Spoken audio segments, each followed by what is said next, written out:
la Biblia dice, ejercite sus sentidos, ejercítelos. Y la mente tiene que estar ejercitada. Si mi mente no está pensando en lo que la Biblia dice que tiene que pensar, yo no voy a ser un instrumento de honra. Yo no voy a ser un vaso de honra, sino por el contrario, voy a ser un vaso de deshonra. Porque dice también la palabra, tal cual es el hombre en su corazón, tal es él, ¿cierto? Es decir, de lo que yo medito, de lo que yo pienso, es lo que yo termino diciendo y es lo que termino haciendo. De la abundancia del corazón habla la boca, ¿sí? Y aquí podemos seguir mencionando cosas así. Lo que yo soy hoy, las decisiones que yo he tomado, han sido el resultado de una forma de pensar o correcta o una forma de pensar equivocada.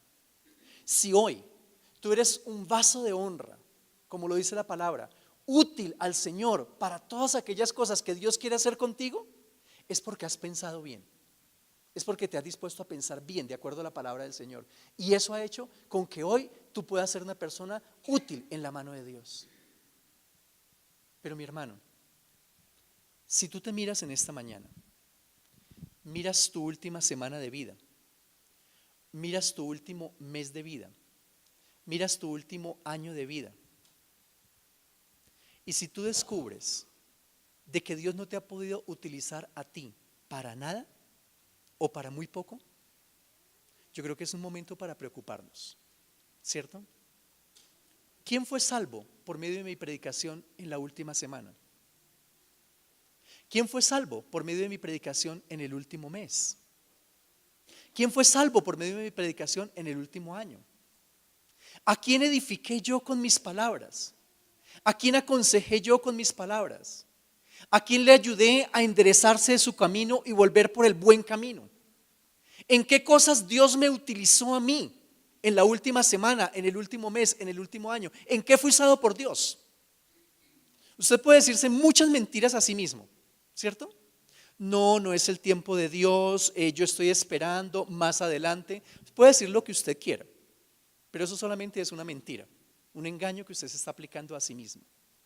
Pero si realmente usted va por la vida y usted es una persona a la cual Dios no está utilizando, es porque de alguna forma las decisiones que han tomado le han tornado a usted una persona inútil que Dios no le está pudiendo utilizar. Y yo le invito a que se concientice de eso, porque eso es algo grave, eso es algo terrible. Eso es tan terrible y mucho más terrible que si usted tuviera hoy 20, 25, 27 años y no supiera leer y escribir. Sería terrible. ¿Para qué es útil? Prácticamente para nada, ¿cierto? Y si está pasando eso en el reino de los cielos, bueno, eso es algo delicado. Es triste, pero hay muchas personas que solamente son útiles para la crítica, para hacer oposición, ¿cierto?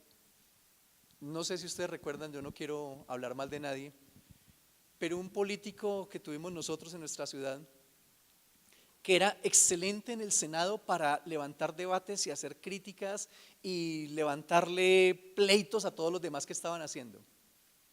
Pero cuando tuvo un cargo público y tuvo que gobernar una ciudad, fue lo peor que le pudo pasar a nuestra ciudad, ¿cierto? Qué personaje tan inútil, tan terrible en todo lo que hizo. ¿Por qué? Porque era muy bueno para hacer oposición, muy bueno para levantar crítica, pero muy malo para ejecutar cosas. Y en el reino de los cielos hay personas que quieren vivir de esa manera. Yo critico, yo descalifico, yo esto, yo aquello, pero ¿qué de lo que yo debo dar? ¿Qué de lo que yo debo aportar?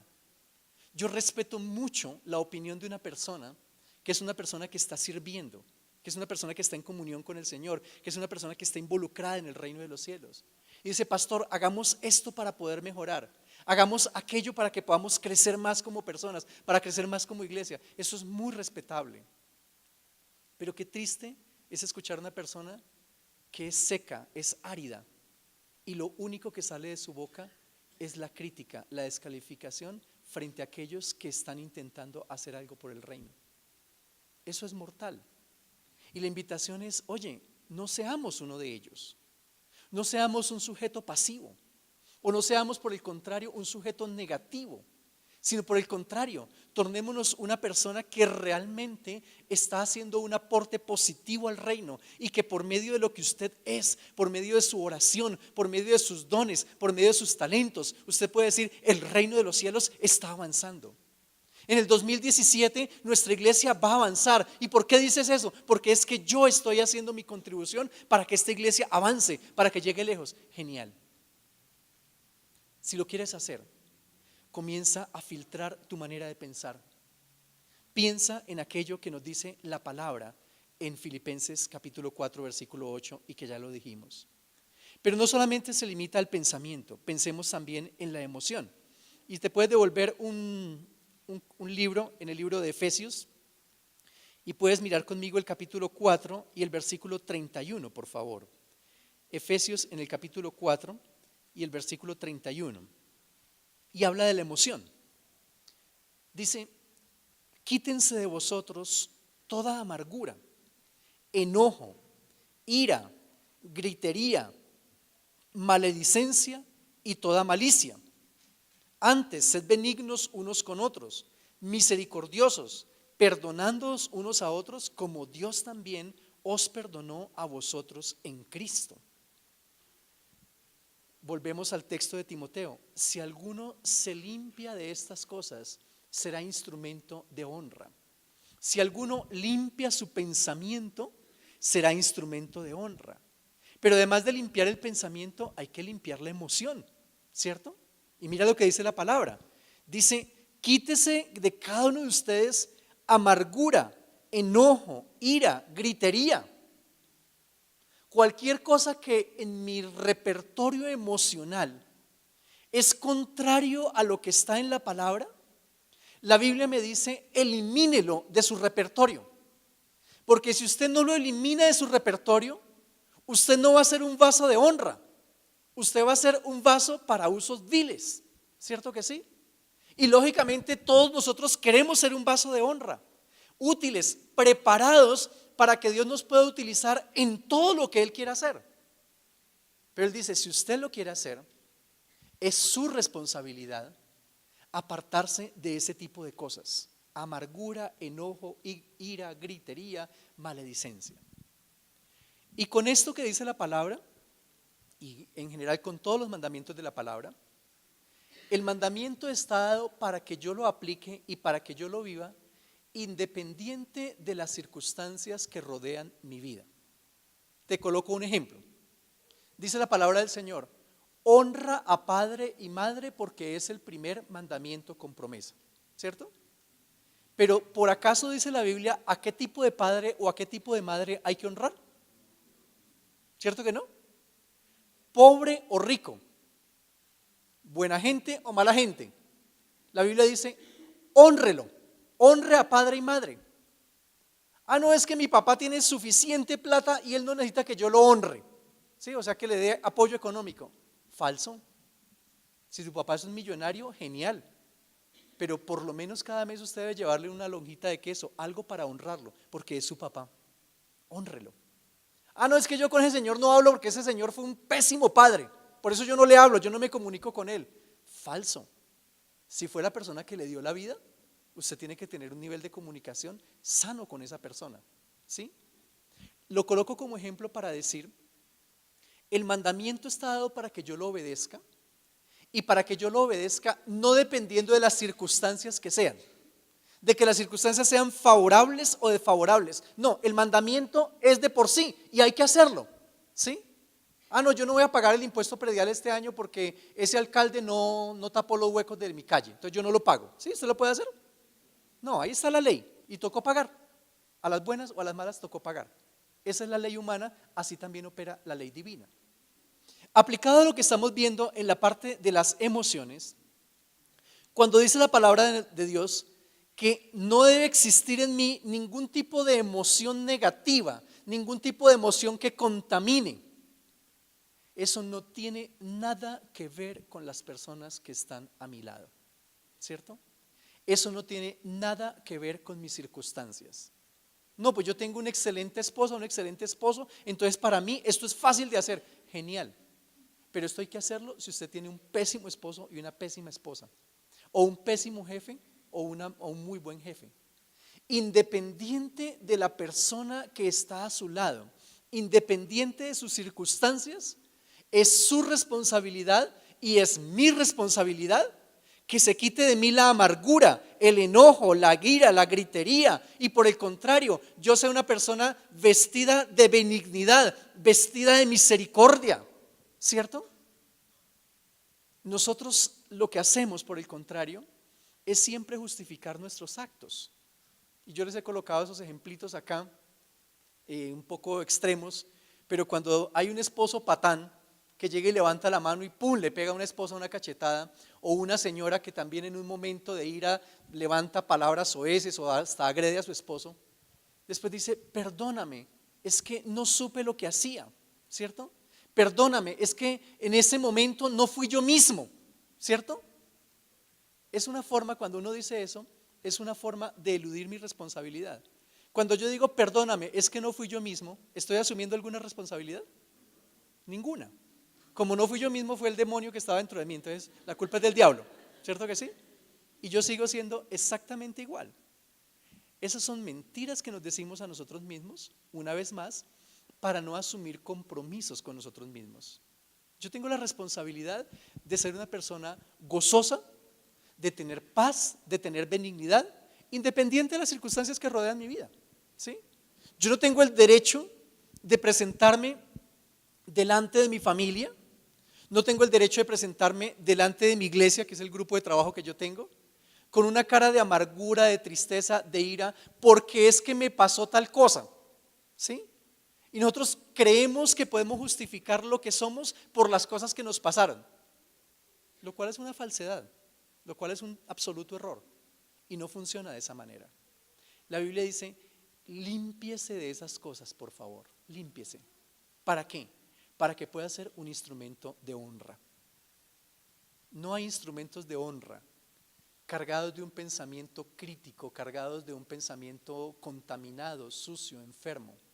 No hay instrumentos de honra cargados de emociones absurdas como la amargura, el enojo, la frustración. No hay instrumentos de honra así, no los hay, lo siento, eso dice la palabra. No es fácil clasificar para ser un instrumento de honra, es lo que queremos mostrar en la Biblia. No es sencillo. Amén.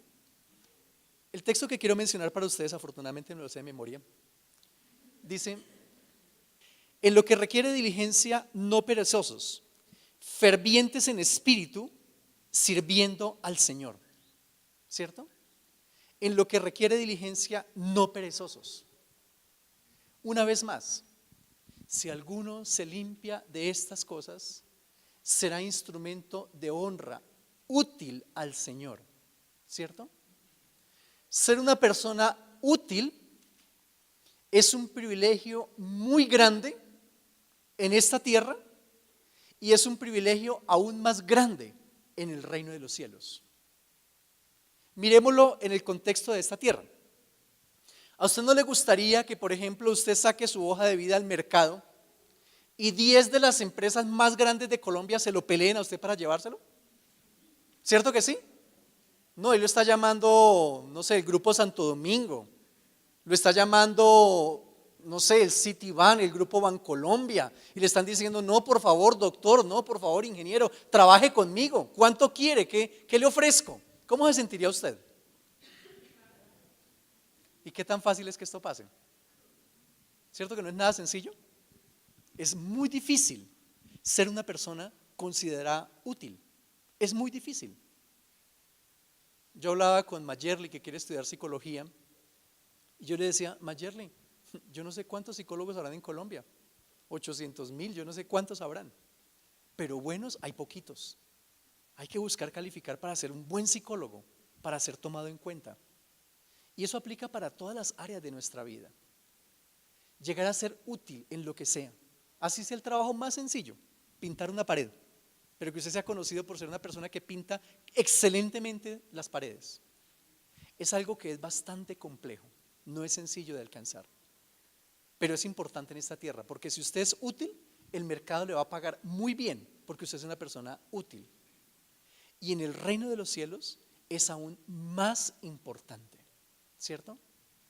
Lograr calificar en el reino de los cielos y ser considerado por Dios, poder ser seleccionado por el Espíritu Santo y que el Espíritu Santo llegue y diga: esta persona me es útil para la obra que yo le he encomendado. Esa es una calificación que cuesta alcanzar. Es una calificación que no es fácil de alcanzar, pero es algo que tú y yo tenemos que aspirar a tener. Dios, yo necesito prepararme para que realmente cuando tú me quieras utilizar, tú puedas decir: sí, tú eres la persona adecuada para poder hacer ese trabajo que yo te estoy encomendando. La recomendación de la Biblia es: en lo que requiere diligencia, no sea perezoso, ¿cierto? Esfuércese un poquito más. La Biblia nos da una filosofía de trabajo y una filosofía de vida que no es fácil de sobrellevar. No es que sea muy compatible con el humanismo, es bastante compleja de poder vivirla, ¿cierto? Parte de ella nos dice, por ejemplo, de la importancia de llevar la milla más. Si tu enemigo te pide que vayas con él una milla, ve con él 2. ¿Se acuerdan de esas palabras del Señor Jesucristo? El cristiano es invitado a ir un poco más allá de lo normal, ¿cierto? Cuando Jesucristo estaba entrenando a sus discípulos, imagínense a Jesucristo como un coaching, ¿cierto? Como un manager, ¿sí? Y llega y los reúne y les dice: bueno, esta es la labor que yo les di, vaya, prediquen por todo el mundo, echen fuera demonios, sanen enfermos, resuciten muertos. Y les dice: y cuando hayan terminado toda su labor, se reúnen y se dicen los unos a los otros: siervos inútiles somos, porque solo hicimos lo que nos mandaron y no hicimos más que eso. ¿Qué piensan de ese coaching? ¿Qué empresa lo contrataría? ¿Cierto que no lo contratarían? Pero lo dijo el Hijo de Dios, no lo dijo cualquier persona. ¿Cuál es la pretensión de Cristo al decir eso? ¿Maltratarnos? ¿Desconocer el esfuerzo? No, para nada, para nada. Él dice: si usted le da un vaso de agua a alguien porque es profeta, recompensa de profeta usted va a tener. Es decir, Dios no desconoce el esfuerzo que ninguno de nosotros hacemos. No, para Él ese esfuerzo es valioso. Pero Él quiere generar en nosotros una filosofía de vida en la cual el esfuerzo, el ir una milla más, el trabajar con diligencia, sea algo que se hace parte realmente de lo que nosotros somos en el día a día. En nuestra vida secular, en la parte académica, pero también en la parte del reino de los cielos. Que haya diligencia, que haya esfuerzo en todo lo que yo estoy haciendo. Una vez más, ser útil no es fácil, ¿sí? Hay mucha gente. Colombia está llena de todo tipo de profesionales: doctores, abogados, ingenieros, economistas, lo que sea. Pero ¿cuántos son buenos? ¿Cierto? Tú y yo somos parte del reino de los cielos. Somos parte del cuerpo de Cristo. Estamos aquí. Pero ¿qué tan buenos estamos siendo para aquello que Dios nos ha mandado a hacer? Eso es lo importante. Y yo tengo que decir: Señor, necesito esforzarme para poder alcanzar un alto grado de utilidad en tu mano. Una vez más, por favor, piénsalo respecto a ti mismo en esta mañana. La forma como has vivido, la forma como te has desarrollado profesionalmente, la forma como te has desarrollado y te estás desarrollando en el cuerpo de Cristo, la forma como has utilizado tus dones, tus talentos, tu ministerio, garantizan de que tú eres esa persona útil, esa persona indispensable para el reino de los cielos. O por el contrario, he sido tan permisivo conmigo mismo, he sido tan conformista conmigo mismo, que realmente no califico como una persona que es útil, una persona que es indispensable, una persona que tiene un valor agregado. Yo quiero que lo analices, yo quiero que lo mires. Porque la filosofía del reino, cuando Jesucristo les dice: díganse siervos inútiles, no es que esté diciendo Dios descalifíquese, sino por favor, mire que usted puede dar más de lo que usted ha dado. Mire que usted puede construir más de lo que usted ha construido. Mire que usted puede llegar más lejos de lo que usted ha llegado, pero por favor, mírese y desafíese. Porque claro, hacer lo mínimo, trabajar con la ley del mínimo esfuerzo, lo lleva a usted a una vida muy cómoda, muy cómoda. Muy seguramente va a llegar a los 70, 80 años sin ninguna arruga, ¿cierto? Tranquilo, fresco como una lechuga. Pero cuando usted se mira hacia atrás, va a decir, oye, no hice nada con mi vida. Fui simplemente otro más del promedio. No hice absolutamente nada. ¿Y por qué no hice absolutamente nada? Porque no quise caminar la milla más. Yo les he dicho acá en medio nuestro, no basta con ser bueno, ¿cierto que no? ¿Qué hay que ser? Hay que ser bueno para algo, ¿cierto? No basta con ser bueno. No necesitamos una iglesia llena de buenas personas. Ay, fulano es tan buena gente, tan tierno, tan dulce, tan amoroso, ¿cierto? ¿Y para qué es bueno? No, para nada, pero él es bueno. No, no necesitamos personas así, ¿sí? En todas las religiones hay personas buenas, en todas. Pero el reino de los cielos necesita personas buenas, pero personas que se han especializado para algo y que hacen las cosas bien. Sea lo que sea, pero que lo hagan bien. El que pegó esta alfombra tenía que ser una persona que la sabe pegar bien. ¿Te imaginas tú parado en la esquina y mirar que las líneas están así? ¿Qué pensarías? El que pintó esa pared tuvo que ser una persona que la pintó bien, para que tú la mires y digas, ve, esa pintura quedó excelente, que quedó de muy buena calidad, ¿sí? Necesitamos aprender a ser buenos en lo que hacemos, excelentes en lo que hacemos. Romper con ese estilo de vida donde yo estoy en la media, ¿cierto? Ni muy bueno ni muy malo. Yo hago lo que se tiene que hacer. No tiene nada de excelente, pero tampoco es malo. Eso no nos conduce a nada. Eso no nos conduce absolutamente a nada. Nos conduce a sobrevivir en la vida. Y vas a sobrevivir en la vida, pero vas a pasar por tu vida, como dice un dicho popular, sin pena ni gloria. Y esto no sirve, por favor. Date cuenta que esto no sirve. La Biblia nos invita a salir de la zona de confort, ¿cierto? Salga de esa zona donde usted lo que tiene que hacer, lo tiene que hacer sin el mayor esfuerzo. Salga de esa zona. Si usted hizo algo y eso no le implicó mayor esfuerzo, no, pero es que yo hago esto porque yo lo hacía hacer siempre. Si eso fue así, usted tiene que decir, acabo de hacer algo mediocre, porque no me costó ningún esfuerzo. Acabo de hacer algo tibio, algo que no me costó absolutamente nada, ¿cierto? Si tu vida no te está costando un poquito más de lo normal, significa que esa vida hay que llevarla a otro nivel, a algo diferente, a algo mucho mejor. Y es algo que tenemos que trabajar, es algo que tenemos que construir. ¿Amén? ¿Lo entendimos? Perfecto. Resumamos y concluyamos. La Biblia nos invita a ejercitar nuestros sentidos, ¿cierto? Y que vivamos una vida en un continuo ejercicio de crecimiento. Un ejercicio en el cual mi pensamiento es un pensamiento correcto. Un ejercicio en el cual mi emoción es la emoción correcta. Un ejercicio en el cual mi acción es la acción correcta, que califique. Y el Señor se encargará de que tú y yo lleguemos a ser ese instrumento perfecto, útil en la mano del Señor. ¿Amén? ¿Hasta ahí quedamos bien? Perfecto.